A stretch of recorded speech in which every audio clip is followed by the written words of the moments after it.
On today's show, we'll be discussing fabulous Frangipane. Welcome to Baking Radio. Learn the art and science of baking with author, educator, and award-winning chef, Gail Sokol.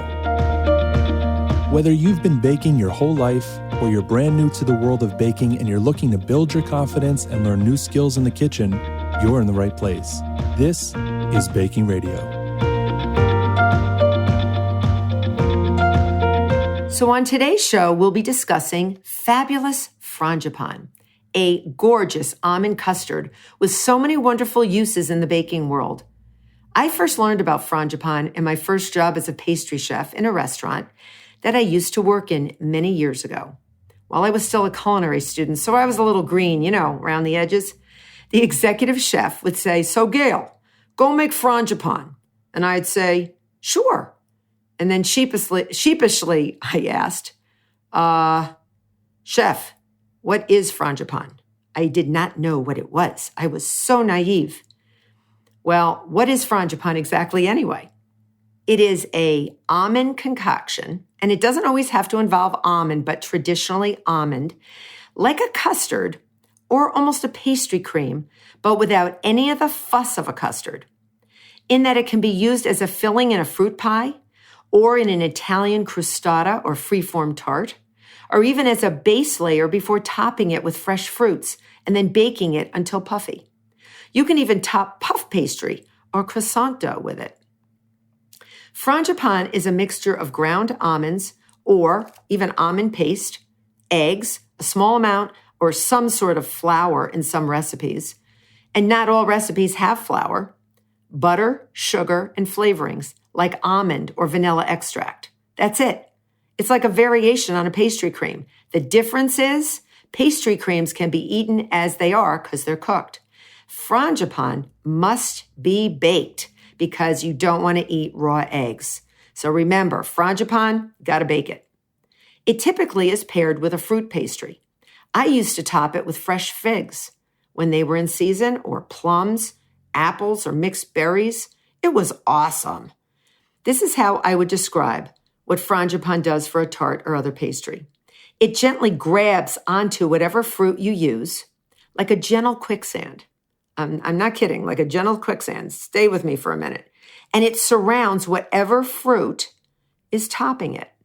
The egg-based Frangipane puffs up all around the fruit, creating an almost macaroni texture in the oven, and it complements the entire pastry with an intense flavor and aroma of almonds. It is exquisite. So how did this gem of a concoction come into existence? Very, very interesting. Very strange, too. So Frangipane is named after a 16th century Italian nobleman. He was named Marquis Muzio Frangipane. This man actually invented a bitter almond-scented fragrance. You can look it up. I don't make this stuff up. I couldn't make this stuff up. Now, this bitter almond-scented fragrance that he discovered was used to perfume gloves. Yep, gloves, while he was living in Paris. The word Frangipane, though, is actually Italian.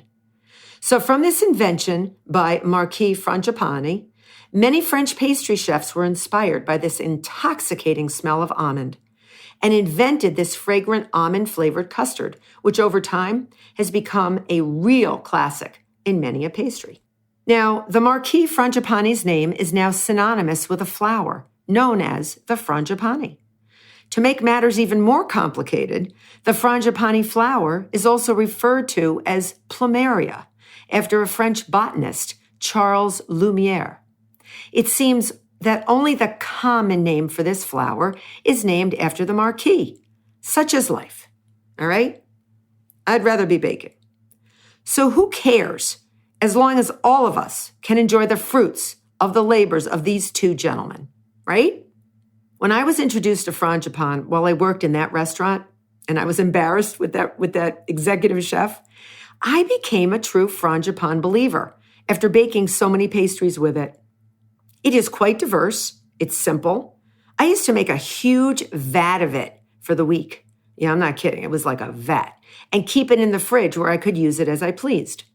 One great thing about Frangipane is that it can be made gluten-free as well, which is great news for those with gluten issues. So where I said flour would be added, you could use almond flour or another nut flour. Pistachios or hazelnuts also make a great frangipane as well. You can also use almond paste instead of ground almonds. I actually find that almond paste gives a much more intense almond flavor to any frangipane. So right now I'm going to give you a very easy recipe for frangipane. And it's just enough to fill a 9 or 10-inch tart shell. So if you made a flaky pie crust and you put it into a tart shell, like a false bottom tart pan, and filled it with this beautiful frangipane that I'm going to give you, this recipe, you could top it with fruit and bake it. Awesome. So in a food processor, you're going to pulse half a cup of granulated sugar and half a cup of almond paste that I like to pack in my half a cup measure. And you're going to pulse it and pulse it so the almond paste really breaks up. Then you're going to add half a cup of softened butter, unsalted butter. So that's about a stick of butter. A teaspoon of almond extract to really punch that almond flavor up.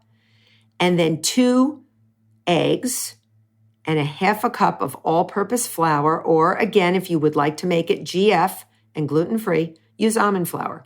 Now, I only said 2 eggs because sometimes that's enough. Eggs can vary in size and weight. Most eggs are about 2 ounces, but sometimes, the hen is not perfect. She can lay one that's a little smaller, a little bigger. So sometimes you might need a 3rd egg, depending on the consistency that you want. So if it's super thick, you can add another egg.